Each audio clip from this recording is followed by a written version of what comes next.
Hello friends, welcome करछि आ गोटे new blog को। चलन देखिबा बे कौन चलछि। एपटे बिक्की तंगर बसके परिबा काटुचंती, कैप्सिकम बसके भी काटुचंती, पियाज काट सालेणी, आलू काट सालेणी। एपटे क्रिकेट देखुचंती, एपटे परिबा काटुचंती। चलन तो देखिबा माछ मैग्नेट करके रखछि चिल्ली पई। आ एटा हला चिकन टा मैग्नेट करके रखछि तरकारी पई। एपटे चुल्ली जगह हम तार लगेला जगह मज रोषे कर। एपटे आलू पकईकि मिक्स कर सारा पर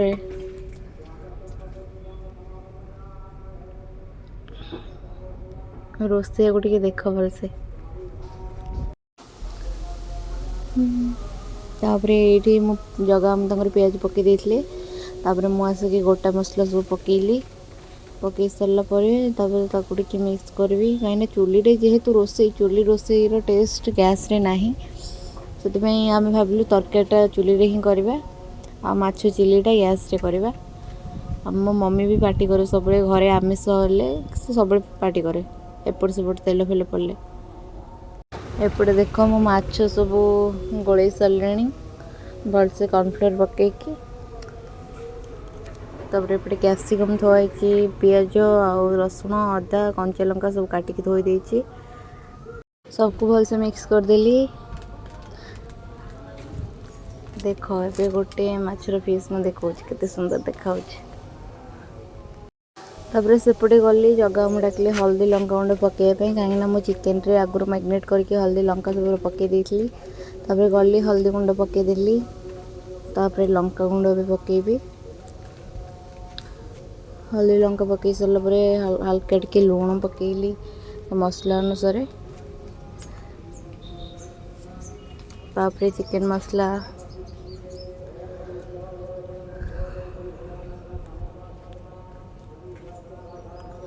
धनिया पाउडर पकईदेली। सबको टिके भलसे मिक्स करदेली।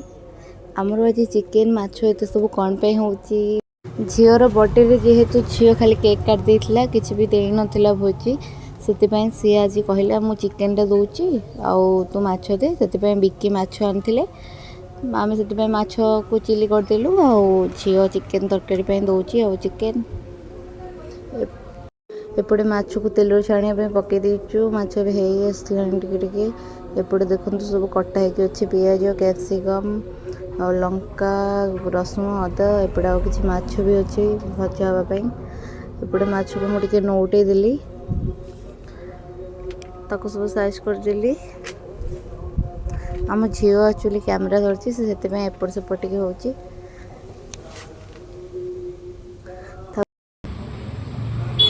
आमर ए खाଇବା आसी एबडा मो झील तो रोसे करूनी से बसुची एटा किछि जानी खाली खाଇବା छड़ा एडी भजा अच्छे से पड़ी सब मु करची। हां हां की करची एगुडा सब ए देखा कैमरा देखा ए चिल्ली माछ ए बसची मु करची ए देखुना पिठा काटिया एटा केमिति हेई एटा गोळा हेई कोन गोळा हेई कहले कोन गोळा हेई ती कहले कोन गोळा हेई रोसिया कोन गोळा वाला बुझे आउ रोसिया करे रोसे ओ नै जाईडा जगा मोरे दे दे आसी से पड़े खाइबे हमर नै जिबे आमे से पटे सब माछ भी आम छणा जाइए चिल्ली हम तेल अच्छी और पड़े आ चिल्ली माछ छणा जाइए खाइब आस। हाँ रोसे न कर आर अच्छी एक्चुअली रोसिया मो सी जाइए बस धोई दे तो देखिए देखिए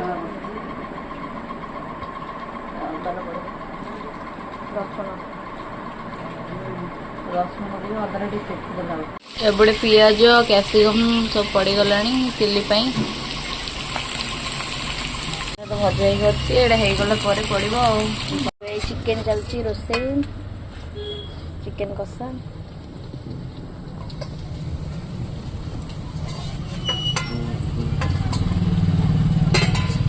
पाउडर टा पकाऊनी गोल समझे खाइबा टिके दे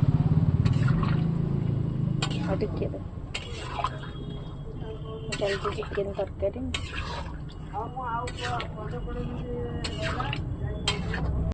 टमाटो सॉस के पकई सारी एवं खाली चिली सॉस पकईली सबको भलसे मिक्स करदबा। तापर भिनेगार पकईदेली भलसे मिक्स कर सारा ମାଛ ପକେଇଦେଲି। ଏବେ ଆମର ପୁରା ଚିଲି ପ୍ରସ୍ତୁତ ହେଇଗଲାଣି। ଭାତ ହେଇନି, ଏ ଦି ଜଣ ବସି ପଡ଼ିଲେଣି ହାତ ଭାତ ଧୋଇନି।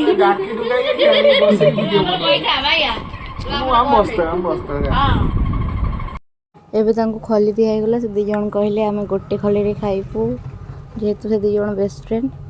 ତାପରେ ଏପଟେ ମୁଁ ତରକାରୀ ବାଢ଼ିବା ପାଇଁ ପଳେଇ ଆସିଥିଲି। ତ ମୁଁ ଟିକେ ସମସ୍ତଙ୍କୁ ସମାନ ସମାନ ଭାଗରେ ତରକାରୀ ବାଢ଼ିକି ଦିଏ, ସେଥିପାଇଁ ଝିଅ କହିଲା ତୁ ତରକାରୀ ବାଢ଼େ। ମୁଁ ତରକାରୀ ବାଢ଼ୁଥିଲି। ଦେଖ ତରକାରୀ ବହୁତ ସୁନ୍ଦର ଦେଖାଯାଉଛି, ବହୁତ ଟେଷ୍ଟ ବି ହେଇଥିଲା। ତରକାରୀ ବାଢ଼ି ସାରିଲା ପରେ ଝିଅ ନେଇକି ସେମାନଙ୍କୁ ଦେଇଦେଲା ତରକାରୀ।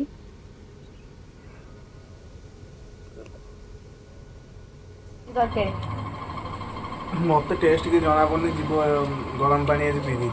ହେ ତୁ କହ ଜଗାକୁ ପଚାରେ ଭାଇ କେମିତି ଲାଗୁଛି? ଭଲ ହେଇଛି? ଓକେ।